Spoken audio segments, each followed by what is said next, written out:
주신 하나님 말씀 보겠습니다. 먼저 마가복음 2장 13에서 17절까지 먼저 보겠습니다. 마가복음 2장 13에서 17절까지 말씀입니다. 교독하겠습니다. 예수께서 다시 바닷가에 나가심에 큰 무리가 나왔거늘 예수께서 그들을 가르치시니라.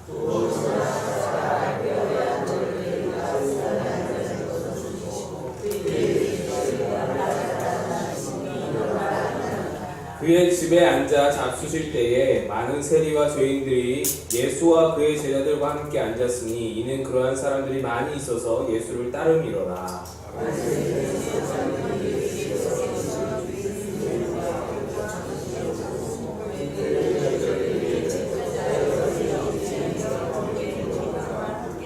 함께 있습니다. 예수께서 들으시고 그들에게 이르시되 건강한 자에게는 의사가 쓸데없고 병든 자에게 가야 쓸데있느니라. 나는 의인을 부르러 것이 아니요 죄인을 부르러 왔노라 하시니라.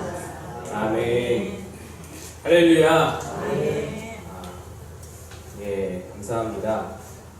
지난주에 죄를 사하시는 권세가 예수님께 있음을 우리 말씀을 통해서 함께 나눴었습니다.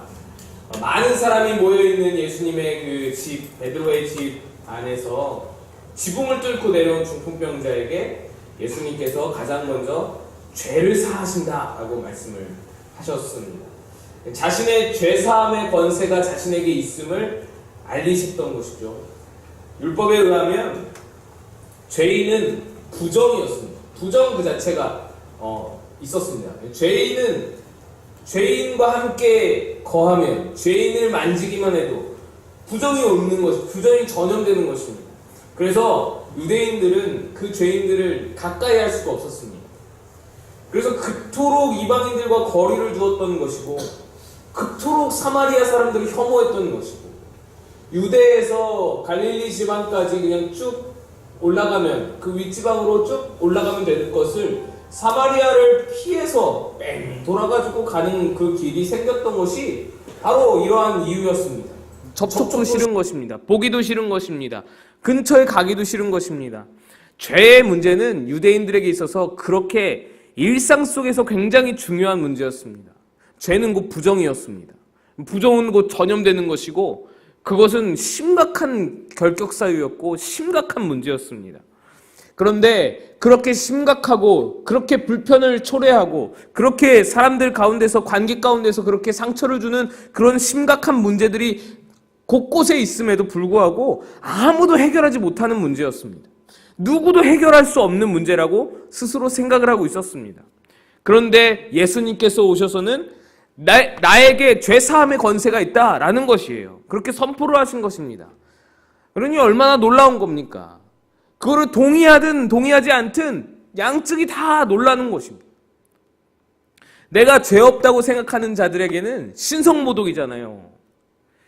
나는 죄를 짓지 않아요. 나는 죄를 짓지 않고 조그만 죄를 지을 수 있죠. 조그만 죄를 지을 때마다 나는 하나님의 율법에 따라 하나님께 속죄제를 드려서 난 용서함을 받아요. 그래서 나는 죄가 없는 사람이에요. 나는 죄에 대해서는 죄와는 거리가 먼 사람, 의로운 사람이란 말이죠. 그런데 갑자기 뜬금없이 젊은 사람이 나타나서는 자기에게 죄사함의 권세가 있다면서 막 사람들의 죄를 막 사한다고 선포를 하는 거예요. 여러분 이 의로운 사람이 볼 때는 그게 얼마나 가당치 않겠습니까? 신성모독인 것이고 이단이고요. 하나님의 이름을 망령되이 일컫는 것이고요. 실제로 그들이 그렇게 반응을 했죠. 그런데 이런 사람들과는 정반대로 반응하는 사람들이 있었는데 바로 죄 없다고 생각하는 그 사람들에 의해서 정죄받는 사람들, 매일같이 정죄받는 사람들이 있었잖아요. 그들이 피하는 사람들, 그들이 만지는 것조차도 싫고 지나치는 것조차 싫어하던 그 사람들은요 이방인들, 세리들, 창녀들, 그런 죄인들, 그런 이 밖에도 수많은 죄인들, 정죄받는 사람들이 있었는데 그들에게는 정죄받는 것이 일상이었습니다. 그들은 지나가다가 돌 맞아도 그것이 우스운 일이었어요. 별것 아닌 일이었어요. 사람 취급을 못 받았고요. 인간 대접을 제대로 받지 못했습니다. 유대인들이 더럽다 하면 더러운 거예요.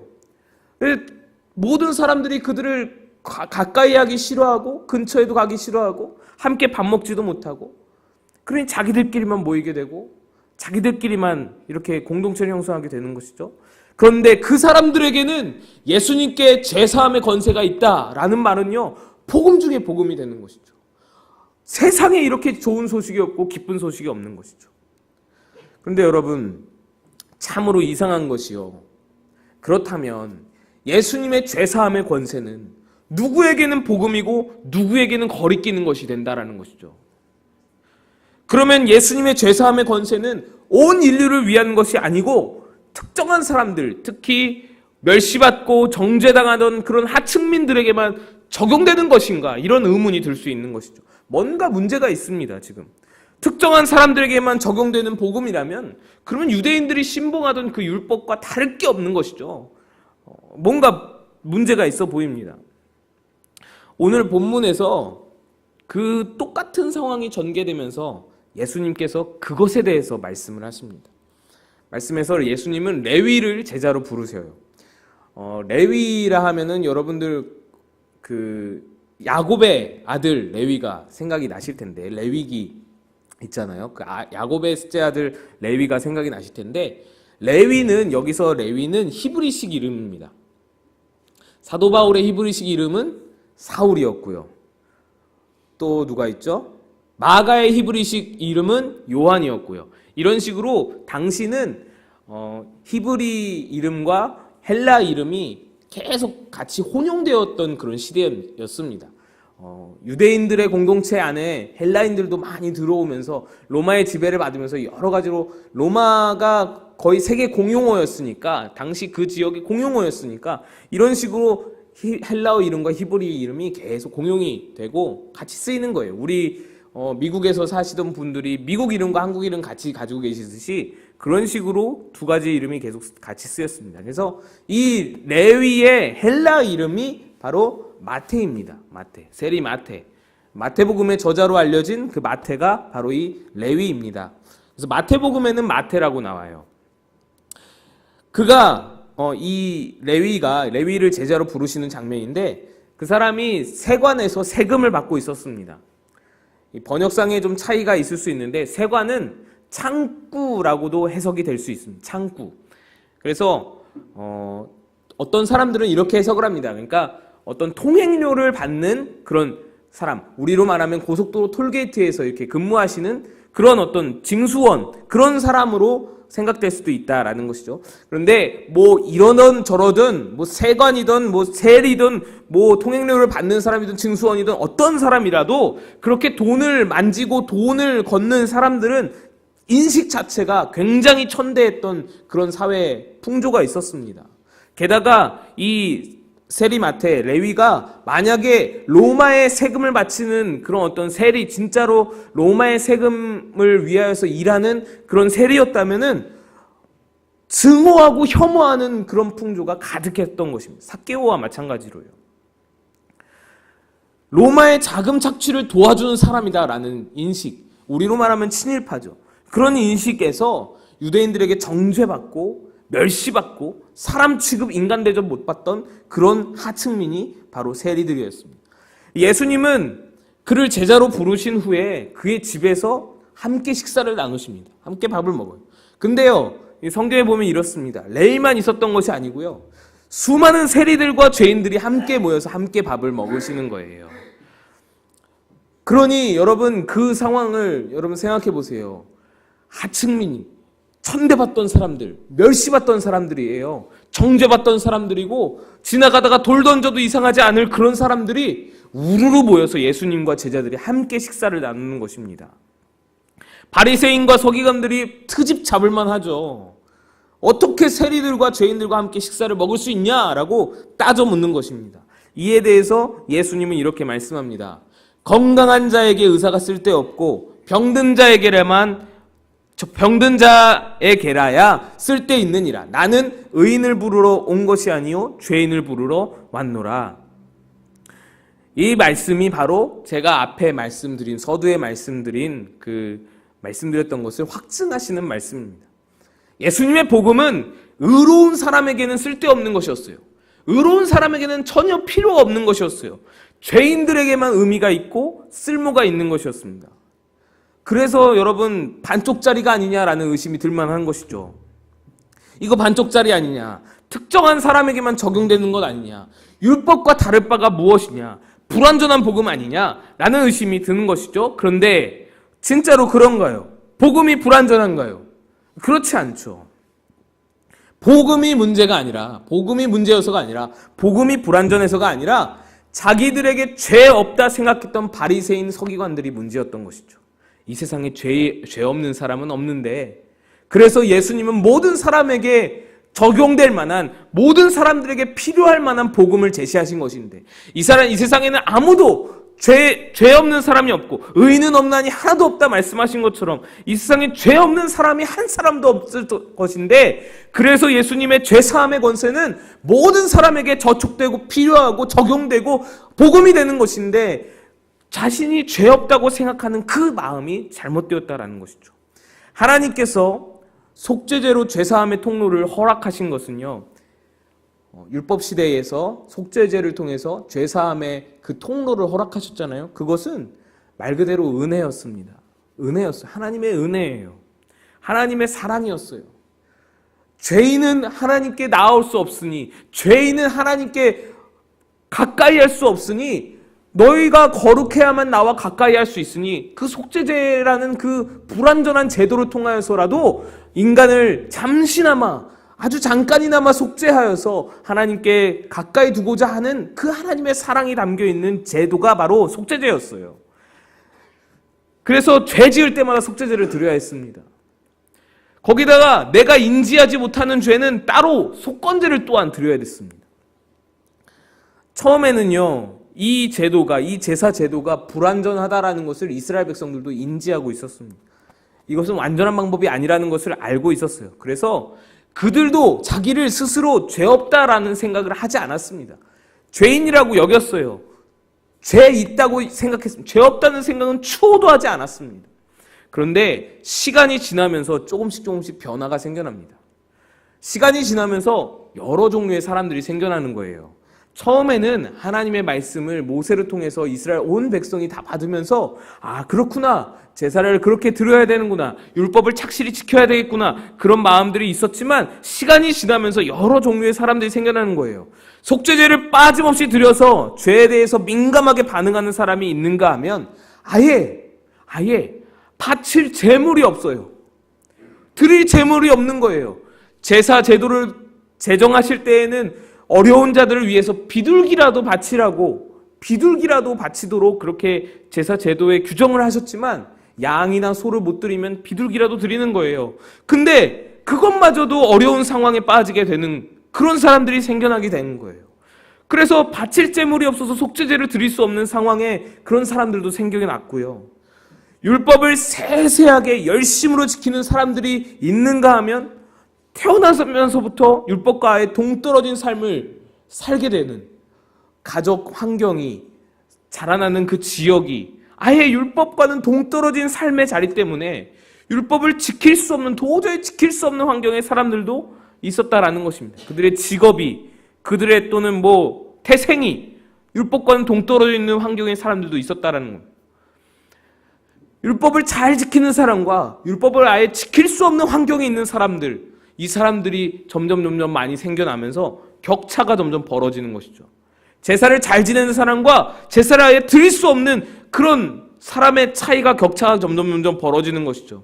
그러면서 잘 지키는 사람, 제사를 잘 지내는 사람들의 생각에 비교적 의로움이 생겨나기 시작했습니다. 비교적 우위, 상대적인 의로움 말이죠. 나는 저 사람보다 의롭다, 이거죠. 나는 그래도 저들보다는 낫다. 나는 그래도 저 세리보다는 의롭지. 나는 그래도 저 청년보다는 내가 낫지 하는 생각들, 이런 생각들이 점점 싹트기 시작한 거예요. 그리고 바로 그 마음이 불행의 시작이었습니다. 이런 생각들이 계속 지속되다 보니까 비교적 의로움에서 이제는 절대적인 의로움으로 발전하게 되는 것입니다. 그래서 나는 저 사람보다 의롭지, 저 사람보다는 내가 낫지 하는 마음이 나중에는 시간이 지나자 나는 의롭지로 바뀌는 거예요. 그래, 나는 의롭지, 나는 괜찮지, 나는 거룩하지. 비교적 의로움이 아니라 절대적인 의로움으로 변화되는 것이에요. 바로 예수님은 지금 그 사람들의 마음, 너희가 스스로 절대적으로 의롭다, 하나님은 너희들로 한 번도 의롭다고 여긴 적이 없으신데, 하나님은 너희들로 한 번도 의롭다 말씀하신지 않았는데, 너희 스스로 남과 비교하면서 비교적 의로움을 갖더니 그러다가 점점점 교만해져서 절대적인 의로움으로 스스로 칭하고, 스스로 의롭다 칭하고, 스스로 의로운 줄 여기는 그 마음을 예수님은 돌려서 지적하는 것입니다. 의인에게는 내가 쓸데없는 거야. 의인에게는 복음이 쓸데없는 거야. 넌 그렇게 의롭다 생각하면 나와 상관이 없는 거야. 여러분, 우리에게도 이것을 주의해야 할 마음이 필요합니다. 비교적 의로움. 나는 저 사람보다 낫다 하는 마음. 나는 그래도 저 사람보다는 낫지, 저 인간보다는 내가 낫지. 여러분 마음에 이 마음이 없으신지요? 제가 예전에 이전 교회에서 교도소에 가서 설교한 일이 있었습니다. 여러분 교도소 가보신 일 있으세요? 네, 없으시죠? 있으시면 따로 저한테 말씀을 좀 해주시고요. 교회에 여성 중창단이 있었는데 그분들이 교도소의 종교 행사 시간에 초대를 받으신 거예요. 그래서 특순을 하게 되었습니다. 그래서 제가 같이 가서 이제 설교를 하게 되었어요. 제가 설교를 하는데 세상에 저는 그런 반응을 처음 봤어요. 얼마나 지루해하는지. 정말 한 사람도 정신을 차리고 듣는 사람이 아무도 없는 거예요. 교도소가 많이 피곤한가 봐요. 정말 세상에 아무도 나를 이렇게 쳐다보고 듣는 사람이, 저 사람 내 말 듣고 있다 생각되는 사람이 한 명도 없는 거예요. 정말 많은 수였거든요. 남부구치소였는데 굉장히 많은 수였는데 아무도 안 듣는 거예요. 이런 표현 죄송해요. 썩은 동태눈처럼 눈을 뜨고 저를 바라보시는 거예요. 차라리 이게 벽 보고 하는 게 낫지. 정말 힘들었어요. 이 마상이라고 아세요, 여러분? 요즘 애들 하시는 그 쓰는 말이라고 마상이라고 있는데, 마음의 상처를 받았어요. 마음의 상처. 마상을 받았어요. 정말 설교 후에 제가 큰 상처를 받았어요. 근데 설교 후에 여자 집사님들, 권사님들이 특순을 하셨어요. 이제 대부분 권사님들이시고 이제 젊은 집사님들도 있었고, 그냥 어쨌든 다 결혼하셨고 다 애기 엄마들이고, 권사님들은 아들, 딸이 대학생, 청년 뭐 다 이런 상황인 거. 근데 그 설교 시간에 그 동태눈으로 그렇게 하시던 그 수감자분들이요, 특순을 하는데 벌떼처럼 막 일어나는 거예요. 막 난리가 났어요. 막 박수를 치고 막 환호를 하고 막 옷을 막 돌리고요. 장난이 아닌 거예요. 휘파람을 불고 뭐 군대에서 막 여자 아이돌을 환호하는 그런 광경이 우리 권사님들, 집사님들 앞에서 그렇게 막 나오는 거예요. 와, 제가요, 진짜, 우리 여성 중창단도 이런 환호를 받을 수 있구나. 제가 색다른 경험을 했습니다. 신세계였어요. 우리 권사님들도 이런 어떤 환호를 받고 싶으신 마음이 있다.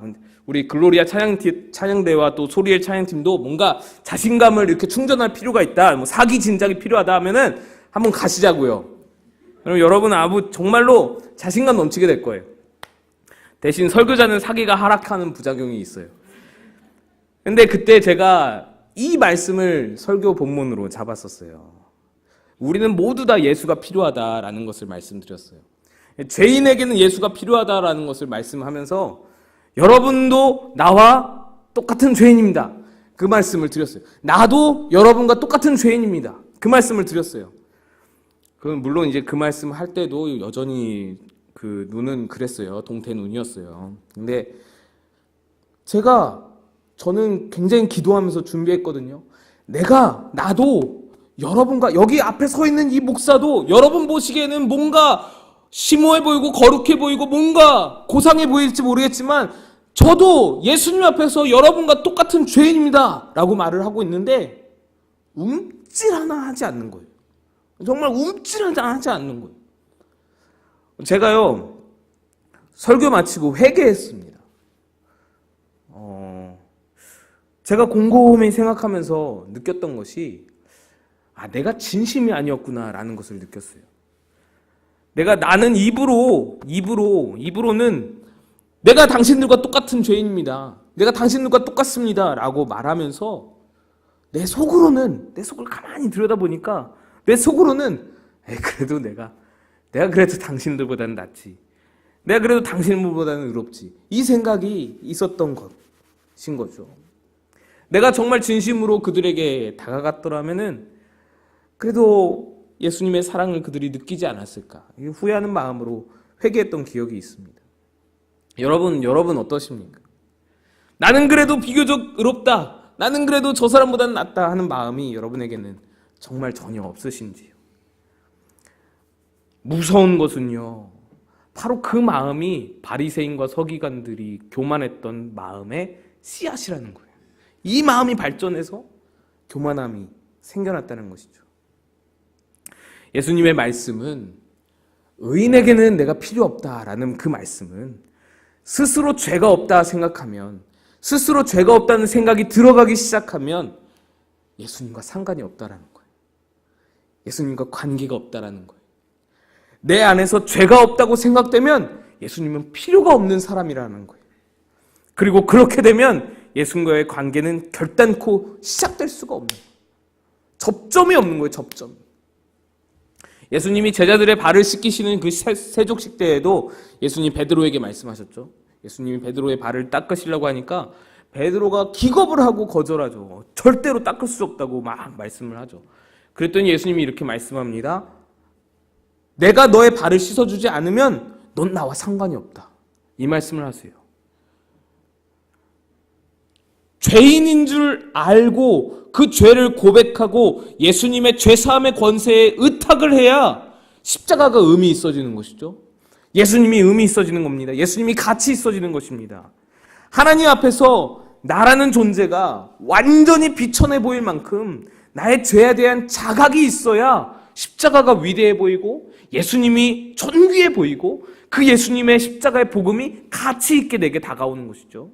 죄가 더한 곳에 은혜가 넘치나니 라는 말씀이 바로 그것을 말하는 것이죠.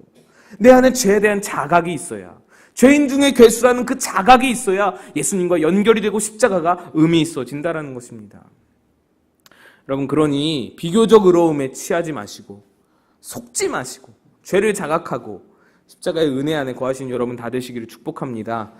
우리 다시 레위를 부르시는 장면을 보면 레위는 세관에 앉아 있었고 예수님이 그곳을 찾아와서 레위를 부르십니다. 이전에 4명의 어부들을 제자들을 부르실 때도 말씀드렸었죠.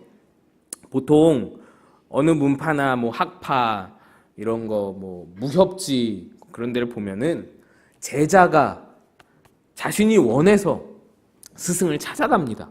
스승을 찾아가서 제자 삼아줄 것을 요청하죠. 그게 일반적이에요. 그런데 어부 제자들과 마찬가지로 세리 레위에게 예수님이 직접 찾아가십니다. 스승이 찾아가시는 거예요. 그리고 한마디만 말씀합니다. 나를 따르라. 말씀하시는 거예요. 이것은 이제 설명하고자 하면은 너무 길고, 이렇게 말씀했을 때 레위의 반응이 참 신기합니다. 예수님이 나를 따르라. 밑도 끝도 없이 그냥 무턱대고 그냥 나를 따르라 말씀하셨는데, 이렇게 말씀하셨을 때 레위가 아무 대꾸 없이, 아무 주저함도 없이 그냥 일어나서 따르니라 라고 기록이 되어 있습니다. 제가 레위가 어떻게 해서 그렇게 주저함이 없이 예수님을 따를 수 있었는지 제가 구체적으로 정황을 알 수 있는 것은 그런 증거는 없습니다. 성경에도 기록되어 있지 않고요. 그런데 추측해 볼 수 있는 것이 있습니다. 이 레위는 삭개오와 비슷한 처지였어요. 세리였잖아요. 세관이었잖아요. 징수원이었잖아요. 당시 세리가 그 사람들에게 멸시당하면서 사람들이 가까이 하지 않던 그런 사람이었음을 기억해 볼 때에 삭개오가 겪었을 그런 외로움과 고독함과 간절함이 이 세리 레위, 이 마태에게도 동일하게 있었을 것으로 추측이 되는 것입니다. 세리를 그토록 천대하는 사회인데 여러분, 친구가 있겠습니까? 지금 오늘도 당장 나오잖아요. 오늘도 예수님이 레위와 식사를 하는데 사람들이 뭐라 그러잖아요. 예수님도 뭐라 하는 겁니다. 그러니 레위가 누구와 식사를 하면 그 사람에게 민폐가 되는 거예요. 단순히 식사만 한다는 이유로, 식사만 같이 한다는 이유로 그 사람에게 민폐가 되는 것입니다. 누가 친구가 있겠습니까? 누가 가까이 오겠습니까? 사회에서 끊임없이 따돌림 당하면서 온갖 멸시를 당하는데 얼마나 힘이 들었겠습니까? 레위에게는 간절함이 있었습니다. 갈급함이 있었어요. 자신의 인생 문제를 두고 간절한 마음, 갈급한 심령을 가지고 있던 그 레위에게 예수님이 먼저 다가오신 것이죠. 예수님이 부르실 때 그 간절함이 움직여서 마음을 동하게 하여서 주저함 없이 예수님을 따를 수 있게 되었던 것입니다. 제가 신대원 갔을 때에 각양각색의 사람들이, 정말 다양한 사람분들이 전도사라고 모여온 것을 보았습니다. 그 중에는 염색하신 분도 있었고요. 염색뿐만 아니라 머리를 굉장히 화려하게 막 이렇게 하신 분도 계셨고요. 여기저기 이곳저곳에서 이제 사회생활을 경험하다가 오신 분들이 굉장히 많았습니다. 저는 세상과 사회를 많이 경험해보지 못해서 정말 학교, 집, 교회, 학교, 집, 교회 이렇게만 다니다가 신대원에 갔더니 정말 별천지인 거예요. 와, 신기하다 싶은 거예요. 생각이 정말 다양하고 비전이 다양하고 신대원 오기 전에 이력도 굉장히 다양했습니다. 언젠가는 함께 모여서 하나님을 어떻게 만났는지, 어떻게 만나게 되었는지 함께 나눌 시간이 있었는데, 하나님을 만나게 된 동기와 그 방법들도 굉장히 다 다양했어요. 어떤 사람은 찬양하다가 예배드리다가 말씀 보다가 기도하다가 부흥회 때 수련회 때 이렇게 기본적으로 하나님 만나는 그런 어떤 통로들을 똑같이 경험한 분들도 있었고, 근데 정말 신기하게도 영화 보다가 하나님 만난 사람도 있었고요. 세상 음악 듣다가 만나신 분, 그냥 일반 독서하다가 예수님을 만났다는 분, 굉장히 다양한 통로로 예수님을 만났다라는 분들을 만날 수 있었습니다. 볼 수 있었습니다. 들을 수 있었습니다. 근데 그러니까 하나님께서 이 세상 가운데서 하나님을 느낄 수 있는 통로들을 굉장히 많이 열어두셨다는 것을 제가 그때 깨닫게 되었어요. 우리가 마음에 그 간절함만 있으면은 하나님을 느낄 수 있는 통로는 굉장히 다양하게 있구나. 여러 가지로 있구나. 근데 그 모든 전도사님들이요, 그렇게 다양한 방법으로 하나님을 만났는데 한 가지 공통적인 것이 있었어요. 뭐냐면 마음입니다. 마음이 갈급했다라는 거예요. 당시에 하나님을 만날 때 내 마음이 간절했다라는 거예요. 뭔가를 구하기 위해서, 뭔가를 해결받기 위해서, 진리를 찾기 위해서 마음이 간절했다라는 거예요. 레위가 예수님께서 부르실 때 주저함 없이 일어날 수 있던 것은요, 간절함이었습니다. 갈급함이었어요.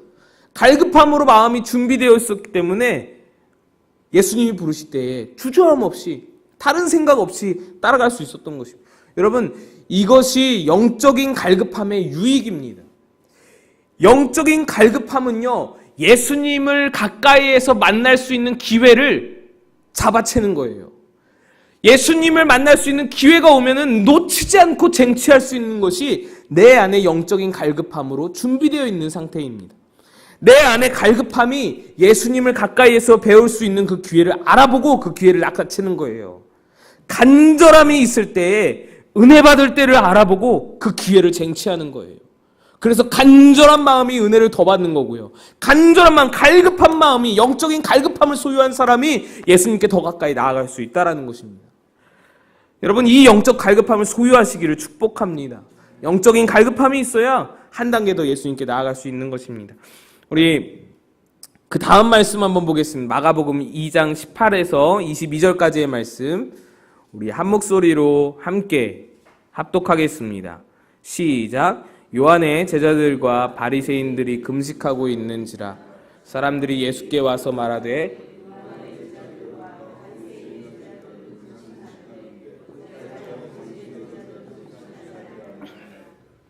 예수께서 그들에게 이르시되 혼인집 손님들이 신랑과 함께 있을 때에 금식할 수 있느냐?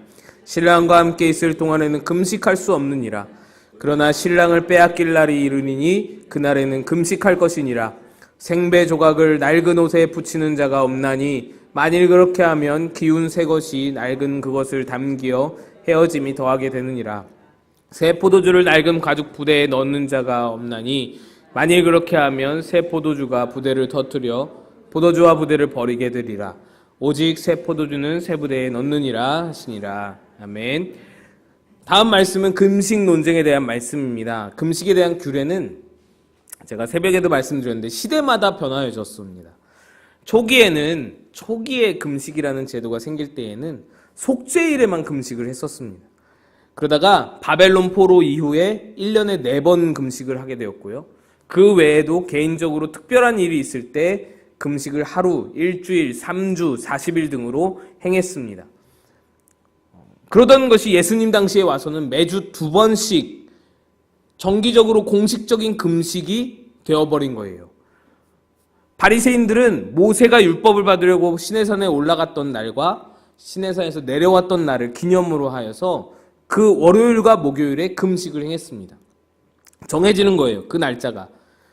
그리고 금식의 성격도 완전히 변해버렸어요. 구약에서는 금식이 슬픔과 회개의 표시였습니다. 그래서 금식하면 늘 함께 따라왔던 것이 옷을 찢고, 성경에서 자주 보잖아요. 옷을 찢고 머리에 죄를 뒤집어 쓰는 것이, 그것이 관례였어요. 항상 함께 하는 것이었습니다. 죄를 뒤집어 쓰는 것이 금식의 시작이었어요. 그런데 신약시대에서는 경건과 자기 헌신의 표현으로 행해지게 되었습니다. 구약시대에는 슬픔이었어요. 슬픔을 표현하는 것, 회개를 표현하는 것. 하나님께 회개할 때 금식을 행했습니다. 슬픔을 표현할 때 금식을 행했습니다. 그런데 신약시대에 넘어와서는 내 헌신, 하나님께 내 경건을 표현할 때에 행해지는 것으로 바뀌어진, 완전히 뜻이 바뀌어진 것이죠. 의미가 바뀌어진 겁니다. 특히 바리새인들이 이 금식을 아주 잘 활용을 했었죠. 자기 신앙을 과시하기 위해서. 금식할 때 얼굴을 흉하게 하고 일부러 슬픈 기색을 하면서 기도하고, 그렇게 거리에서 기도하고 보이는 데서 기도하고 그러면서 외식의 태도를 행하여서 예수님께 비판받은 그 구절도 있습니다. 그렇게 일주일에 이틀을 금식하면서 철저하게 율법과 규례를 지키면서 살다 보니까 이 유대인들에게 눈에는 금식 안 하는 자가 당연히 눈에 들어올 수밖에 없는 것입니다. 거슬리는 것이죠. 그런데 지금 제자들이 금식하는 날에, 금식해야 되는 날에 금식하지 않고 있는 거예요. 그 금식하지 않고 지금 죄인들과 함께 막 먹고 마시고 있는 거예요. 신나서 먹는 겁니다. 그러니까 지금 지적을 하는 거예요. 왜 금식하지 않습니까? 그런데 금식하지 않냐고 지적하는 사람들 중에 세례 요한의 제자들도 있었습니다. 세례 요한의 제자들도 궁금한 거예요. 그들은 뭐 나쁜 뜻은 아니었겠지만 궁금한 거예요. 왜 예수님의 제자들은 금식하지 않습니까? 우리는 이렇게 금식하는데. 세례 요한의 제자들은 스승인 세례 요한을 따라서 굉장히 금욕적인 삶을 추구했습니다. 세례 요한이 굉장히 금욕적인 삶을 살았잖아요. 게다가 이때의 상황은 헤롯이 그 본부인과 이혼하고 이복 동생의 부인을 가로챈 그 시점.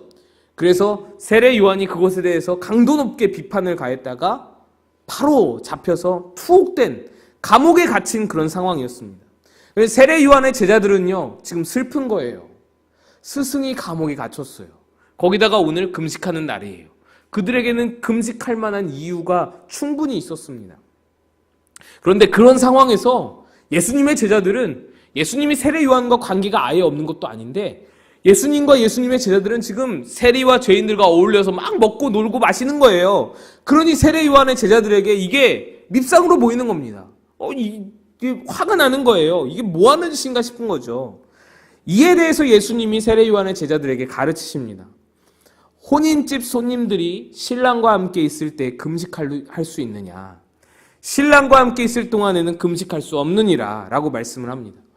혼인집 손님들이라고 번역된 단어들은 직역을 하면 신부 집의 아이들입니다. 신부 집의 아이들. 즉 지금 제자들이 금식할 수 없음은 집에 큰 누나가 시집 가는 날, 집에서 우리 집에 큰 누나가 시집을 가요.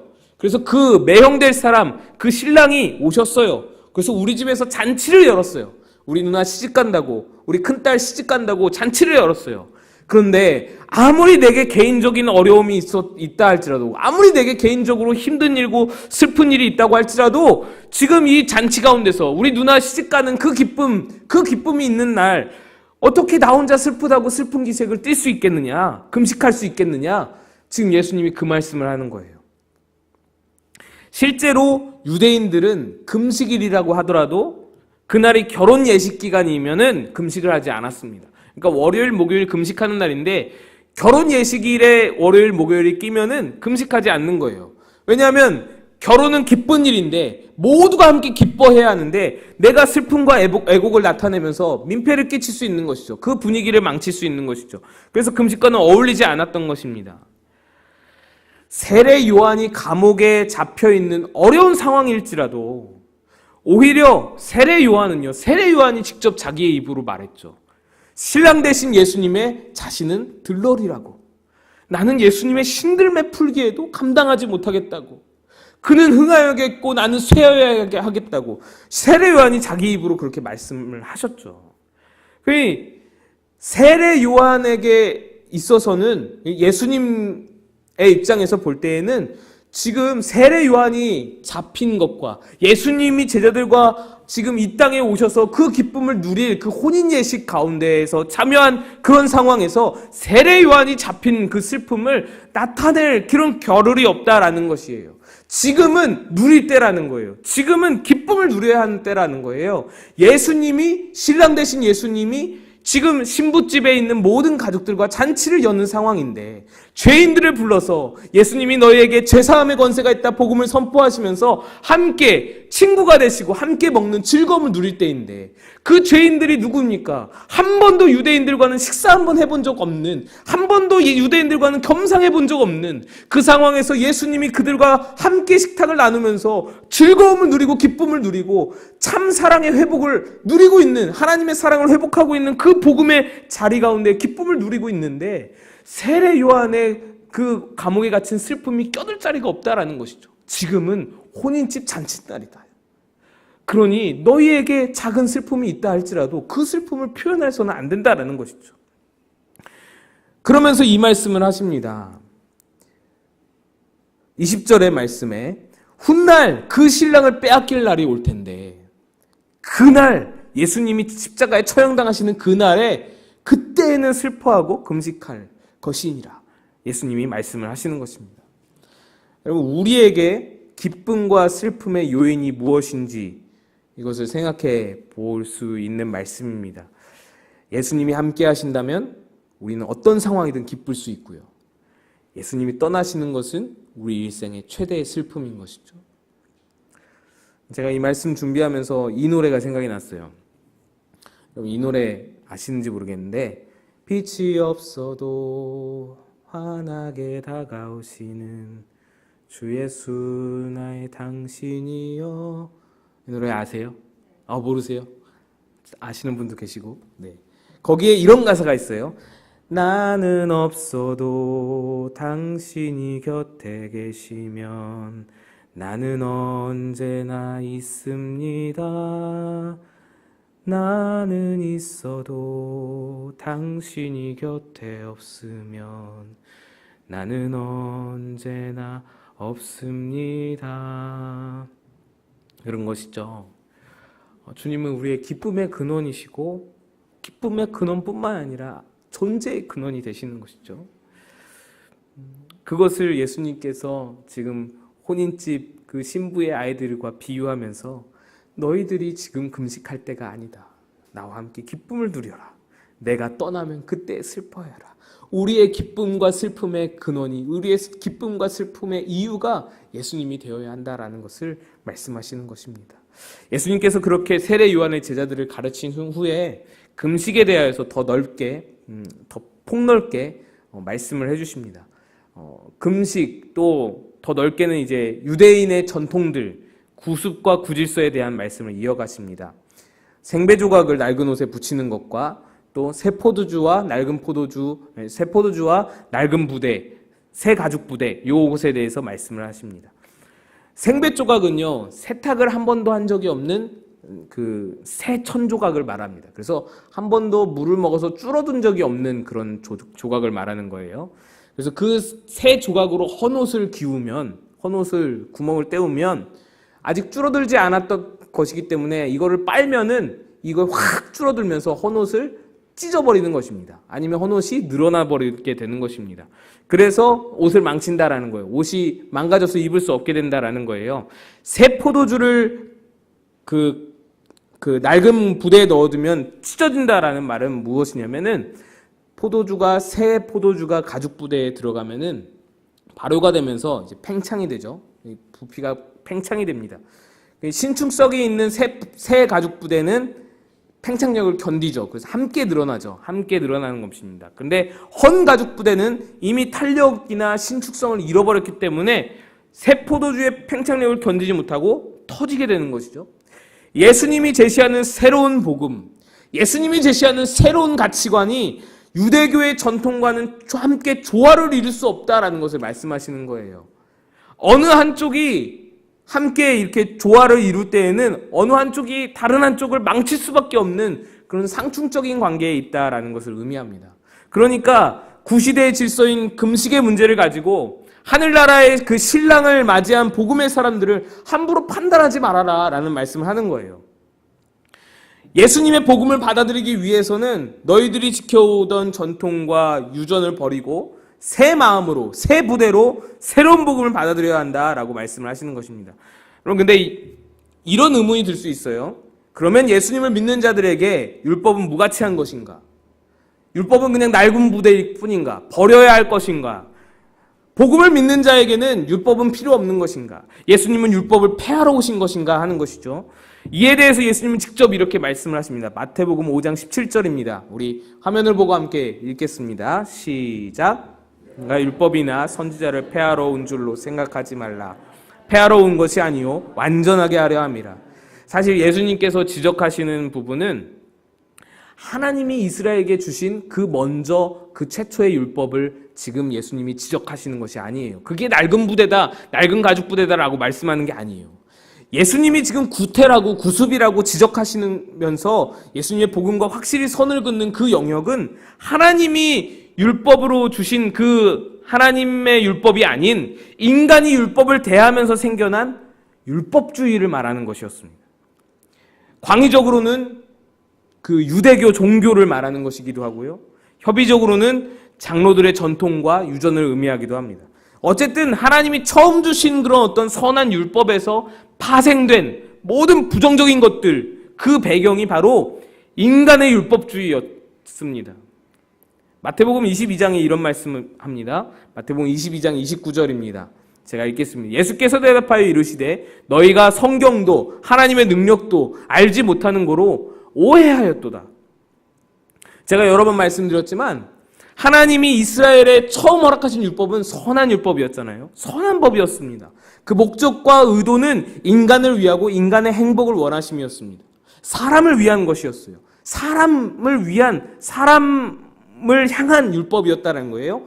사람 있고 율법이 있는 거예요. 사람 위에 율법이 있는 것이 아니라 사람 있고 율법이 있는 것입니다. 그런데 그것을 사람들이 단순히 법조문으로 여기게 되면서 문제가 발생했잖아요. 말씀에서처럼 하나님의 의도를, 하나님의 목적을 오해하기 시작했습니다. 오해했습니다. 그래서 법조문으로 문자적으로 해석하는 것이 율법주의입니다. 법조문 지키기 위해서 세부 규정을 만들고요. 때로는 그 세부 규정들이 본래 율법보다 더 중요시되던 그런 상황이 당시 실정이었습니다. 율법주의가 팽배하다 보니까 율법에 어긋난 사람, 기준에 미치지 못한 사람은 정죄의 대상이었습니다. 그래서 율법이 사람보다 앞서게 되었습니다. 사람 위에 율법이 있게 되었습니다. 하나님의 의도와 하나님의 목적과는 전혀 상반된 방향으로 나아가게 된 것입니다. 그래서 예수님께서 낡은 부대, 헌옷으로 비유하신 것은 바로 이것입니다. 율법주의, 장로들의 전통, 사람 위에 있는 그 유전들, 사람 위에 율법이 있게 만든 그 모든 율법주의들. 예수님이 율법을 폐하러 온 것이 아니라 완성하러 오셨다라는 것은 바로 이거예요. 그 말씀은 바로 이거를 의미하는 겁니다. 예수님은 본래 하나님께서 우리에게 허락하시고 하나님께서 지으시고 그렇게 우리에게 선한 의도로 주신 그 율법의 참 의미와 목적을 회복하시는 분인 거예요. 완성하시는 분인 거예요. 사람 있고 율법이 있는 그 사람을 살리는 데 쓰이는 율법, 사람을 위한 율법, 그 하나님의 법을 이 땅에 회복하시는 것이 예수님의 사명이에요. 지금까지 불완전하여서 인간에 의해 어그러지고 버려지고 망가지고 그런 하나님의 법을 이제 새롭게 하여서 완성하시는 것이 예수님의 사명인 것이에요.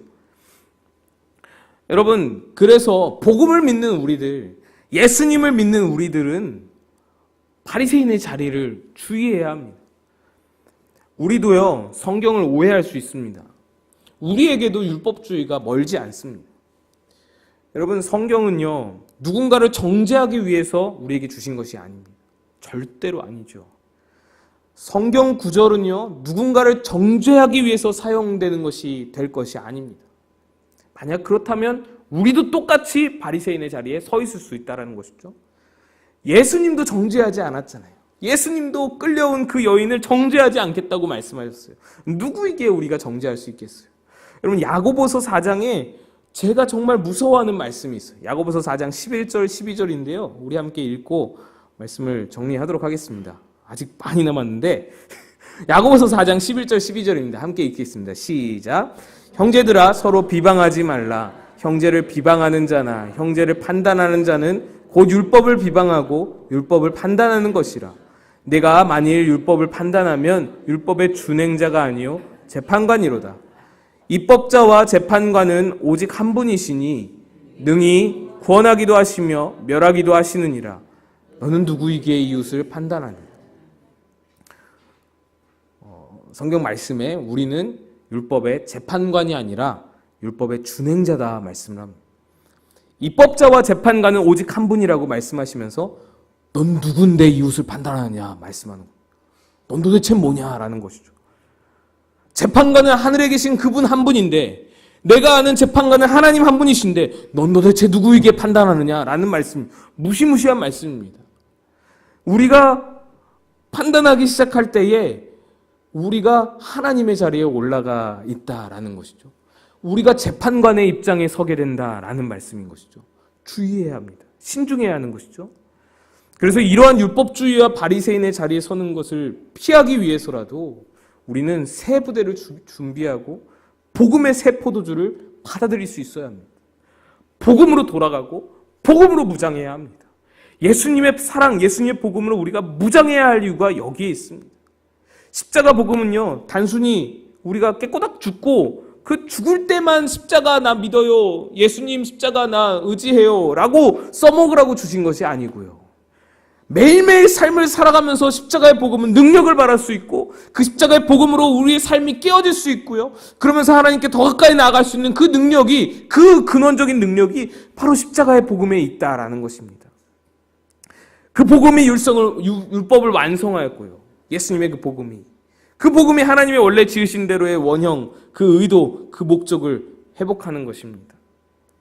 그래서 복음이 내 안에 살아 역사하면 세상의 가치 있게 여기는 다른 어떤 것이 내게 없더라도 나는 이미 큰 가치를 누리게 되는 것이죠. 큰 가치를 누리며 살 수 있게 되는 것입니다.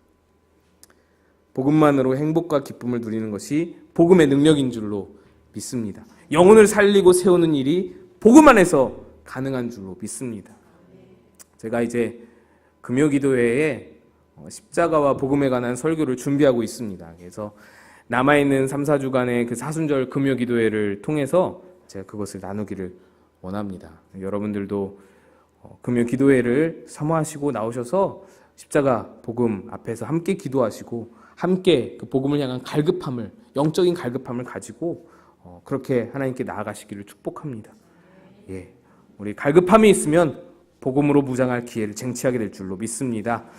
우리 아까 불렀던 찬양 같이 한번 불러보겠습니다. 이 가사가 너무 은혜로우니까요. 한번 모르시는 분들은 배워가시면서 한번 불렀으면 좋겠습니다.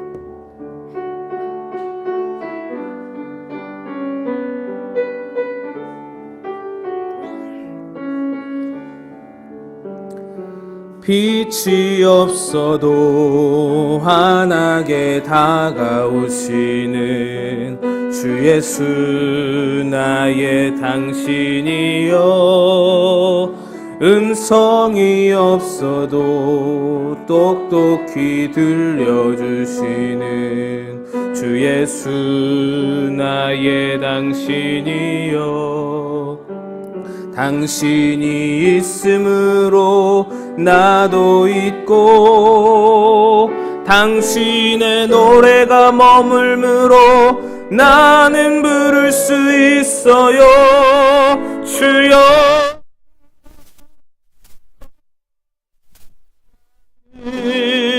나의 생활이 아니어도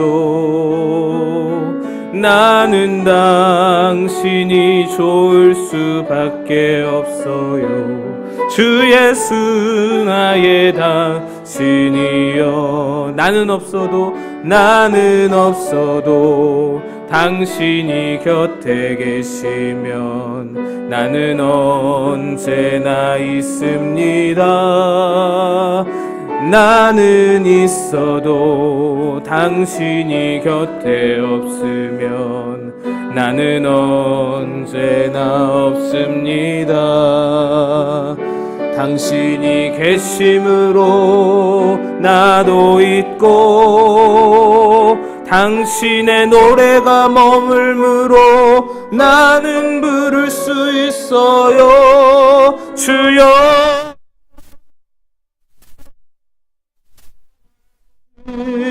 나의 생활이 아니어도 나는 당신이 좋을 수밖에 없어요. 주 예수 나의 당신이여.